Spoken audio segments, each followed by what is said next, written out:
Welcome to the Real News Network. I'm Sharmini Pires coming to you from Baltimore. Canadians will be going to the polls on Monday for their federal election, and strategic voting appears to be one of the many issues they're grappling with, which is the topic of our next discussion. To debate this, I'm joined by two guests. Joining us from Vancouver is Jamie Biggar. He's a campaign director for Leadnow. And joining us from Toronto is David Bush. David is the editor at RankandFile.ca, a Canadian Labour news website. Thank you both for joining me. Thanks for having us. Pleasure. Thank you. So, Jamie, let me begin with you. Leadnow has taken up a big campaign to vote strategically. Why are you advising people to vote strategically? Well, in many ways, our organization was founded because of the problem of Canada's broken first-past-the-post electoral system, distorting our democracy. So a lot of the inspiration for the organization came from the 2008 federal election, when a clear majority of Canadians, over 62%, voted for parties who were all at that time promising very strong climate action. But because the vote split, the Conservatives were able to become government with just 38% of the vote and take the country in very much the other direction.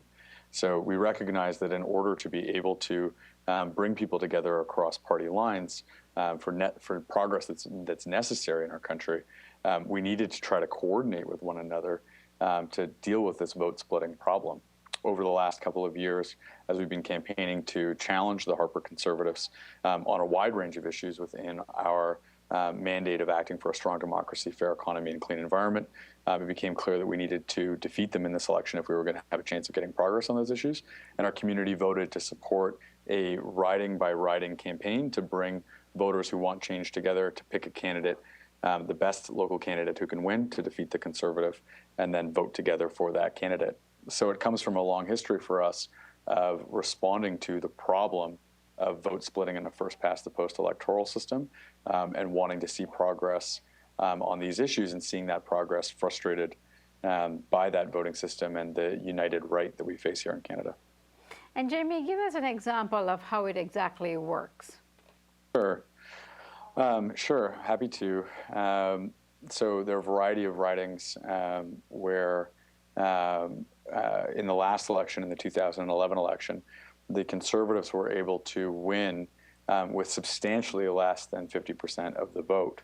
So a majority of people in those ridings voted for change, voted for a change in government, but because their vote split between the NDP, the Liberals, and the Greens primarily, and then in Quebec, the Bloc Québécois as well, potentially, the Conservative was able to kind of sneak up the middle and still win a seat in that riding.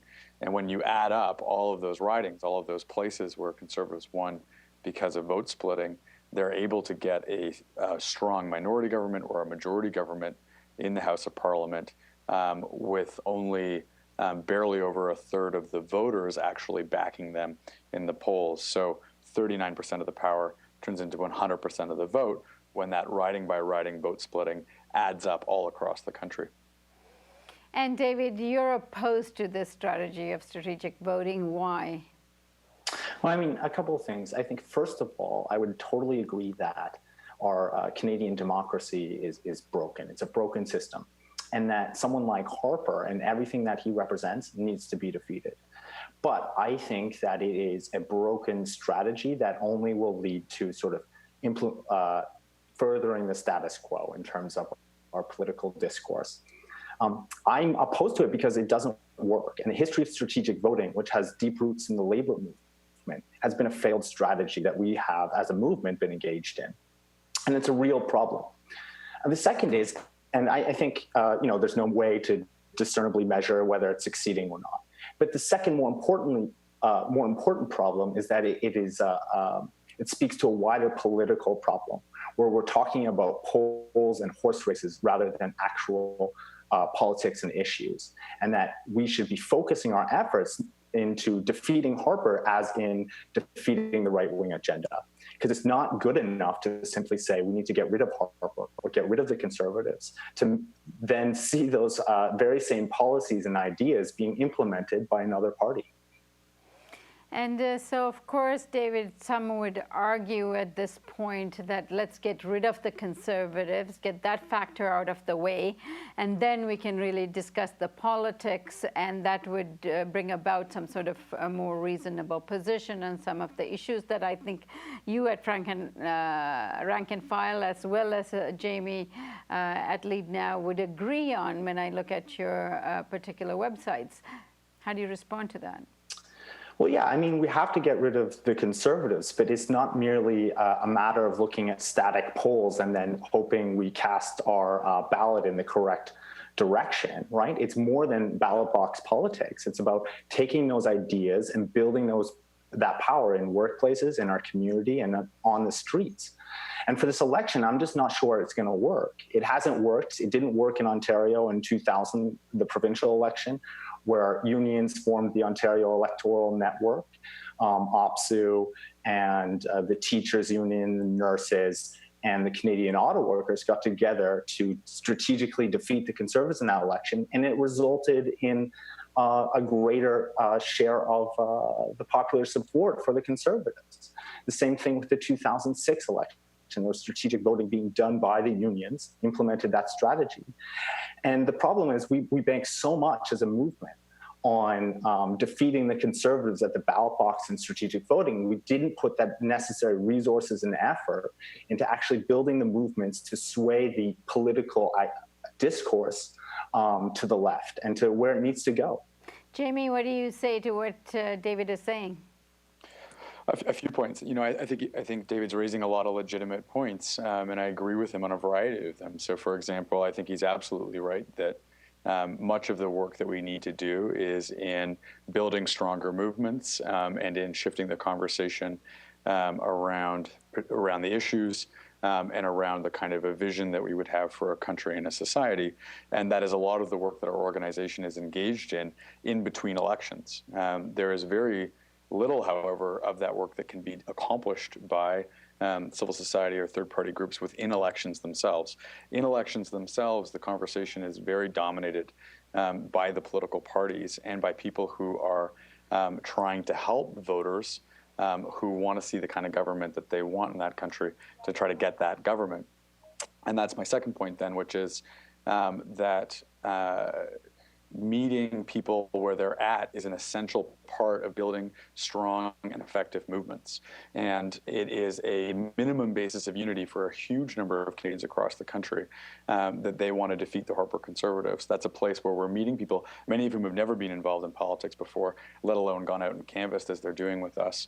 We're meeting those people around their desire to end 10 years of Harper rule and then bridging them into movement building and organizing coming out of this election with a positive agenda for a strong democracy, fair economy, and clean environment. So on the first point, I agree that we need to change the conversation. That's much, and build movements. That's much of the work that we do between elections. Within elections, the opportunity to defeat the Conservatives is an enormous opportunity for us as movement builders to meet people where they're at and bring them into effective political action. On the third point about whether or not strategic voting works or not, I agree that strategic voting isn't a silver bullet. I never claimed that it would be. I agree that there are many cases in which it hasn't worked. There are other cases in which it has. I think strategic voting contributed very significantly to defeating Tim Hudak and right-to-work legislation in Ontario. I think strategic voting worked very effectively to stop the Wild Rose in Alberta. The question is around can kind of tactical riding by riding level strategic voting work? And in our case, we've been very focused on putting in not just throwing up a website with some recommendations on it, but doing deep contact with people in the ridings, providing them with local and riding level polling, which is something that's barely ever been available before, so they can make an informed decision about what's going on in their riding with a community of people who can actually make a difference in that riding. And we think that that'll prove a real difference in this election. Jamie, let me ask you, one of the founding issues that the Leadnow as a group came around is the green platform. And of course, here what I mean is greening our economy and being concerned about the environment. Yet this particular advice now in terms of strategic voting might be counterproductive because there isn't a great deal of difference between the conservatives and the liberals when it comes to environmental issues.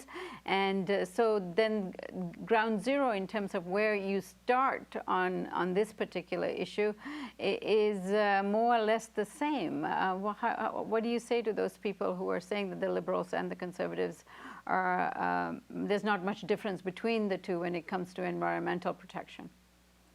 Well, I think there are differences between them. With that said, the liberals aren't anywhere near as strong on environmental issues, climate change and pipelines as I would like to see them or as our community would like to see them. One of the fundamental differences, though, to understand between the conservatives and the liberals is that the conservative political strategy is organized around identifying a very specific and narrow subsections of the population and only speaking to those people and ignoring the entire rest of the country. They use archetypes to describe different kind of voters that they are interested in and different kind of voters that they're not interested in. So for example, the conservatives would refer to young women who are more educated in urban areas. Their name for them is Zoes, and they believe that Zoes aren't their people. And so they completely ignore any communication, any kind of pressure or lobbying or the views of somebody who they would identify as being a Zoe. And given the conservatives, the sophistication of the conservatives' database and communication work, they're very good actually at ignoring people that they're not interested in for their narrow electoral base. The liberals don't have the same approach to politics. I think the liberals are going to be much more open to the voices of a larger array of Canadians, and it's our work after this election to keep building a stronger and stronger movement to be able to move the Liberals, the NDP, both of the parties on the issue of climate change and more broadly building a green economy. David, this question to you. One of the things that has occurred in this whole political climate leading up to the elections is that a party like the Green Party has relatively disappeared from the national conversation, national electoral agenda. In fact, when I look at CBC, they're not even giving the tolls in terms of the polling at the moment for Green. What do you make of that? Yeah, I mean, the Green Party has been, for most of its life in Canada, a fairly marginal party and only really breaking through in the last election. I think that they had a little bit of boost in the first leaders debate where Elizabeth May was part of that, and that was good. But, you know, like the media has created a consensus around this election. So I look at issues, and this is a way of defining it, that the NDP and the Green Party oppose the TPP, but the Liberals and the Conservatives and the media party basically support the TPP, and it's a broad Canadian consensus on it in terms of our media, the elites, business, and their two main parties, the Liberals and the Conservatives. And that's a real problem for us. How does this kind of climate where the two parties that are trailing, like the NDP and the Green Party, how does this conversation about strategic voting impact on them in the local ridings, as Jamie says? Yeah, I mean, one of the problems with strategic voting is that in urban ridings, for instance, where you see it's really competitive between mostly the NDP and the Liberals, and possibly the Greens, depending where you are, is that this idea of that we need to elect the Liberals, for instance, dominates because it's strategic voting is not confined to just these one-off ridings out between Liberals and Conservatives or Conservatives and NDP out in BC. Is that whole narrative is captured now across the country. And so people are now casting their votes not for what they believe in, but for what they think might possibly beat Harper, which is not necessarily a bad thing, but it's also something that is, we don't know exactly what's going to happen on election day. And it's hard to gauge if you're a voter. And do you agree with that, Jamie? Is it hard to gauge what's going to happen on election day? Well, in particular, I expect that the Conservatives will significantly overperform the current polls. They almost always do. They did in 2011. And there are a couple of reasons for it. One is that people who are conservative, many of them won't want to admit that in online surveys, and so will record themselves as undecided when they're not actually undecided, and then vote conservative in the ballot box. And also because the Conservatives have such an effective and powerful electoral machine, they'll be able to turn out more of their vote than the other parties, and likely overperform the polls.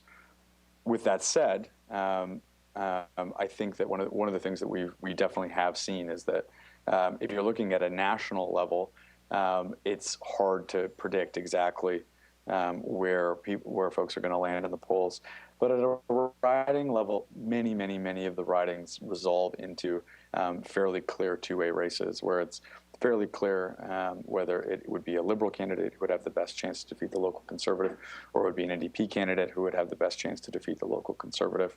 And in many of those places, we don't expect there to be many surprises on election day. The question will simply be, especially in those swing ridings where a Conservative could win with less than 50% of the vote, the question will simply be, does the leading non-Conservative candidate beat the Conservative or not? In terms of the other point that was raised, which I think is a very good one, about urban ridings, NDP Liberal ridings, in some cases NDP Green riding, like Victoria. In those ridings, we are explicitly telling people that they don't need to vote together to defeat a Conservative, that they should vote according to their values and their priorities, and offering them the Leadnow community platform. Offering the party platforms on the Leadnow community's priority issues to help them make an informed choice, including on the issue of the TPP. And Jamie, just if you take a riding like London West in Ontario, where we have a Green Party candidate doing fairly well, who's going to be wiped out with strategic voting, where that agenda never actually gets on the platform. I know you've been having a debate with Dimitri Lascaris, who's running in that riding. What do you say to a candidate like this, who's really has a very progressive agenda and has a great deal of affinity with the agenda of Leadnow? Yeah, absolutely. The Greens are going to have a very hard time breaking through in Canadian federal politics until we change the electoral system. The core of our efforts after this election are going to be focused on changing our broken first-past-the-post electoral system in order to create a proportional representation system where a party would get an equivalent. A party's representation in Parliament would be proportional to the number of people who vote for that party. Until that happens, the Greens are going to have a very hard time as both the NDP and the Liberals squeeze them out.